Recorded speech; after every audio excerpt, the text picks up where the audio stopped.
Hello guys. Sana guys, stop loving single mom if you cannot accept or love her children. Kasi kawawa yung bata. Alam mo naman 'di ba pag yung nanay lang yung mahal mo. May possibility na i-mistreat niya yung anak niya pag wala siya, 'di ba? Nakaka-trauma yun sa bata. Tsaka alam mo yung pag nakakita ng mother na ng partner mo na ginaganon mo yung anak niya, doble yung sakit. Kasi parang makakaisip tuloy yung ang partner mo na babae na ng regret ba. Kasi syempre unahin ng mother yung welfare ng bata. As in, kawawa talaga. And yun lang, think twice sa mga guys there.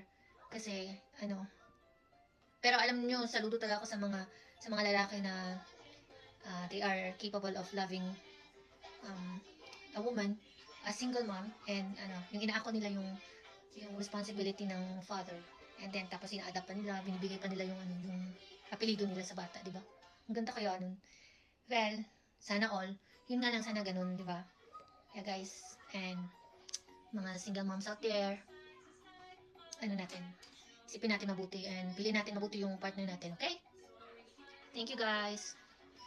Subscribe. Mwah.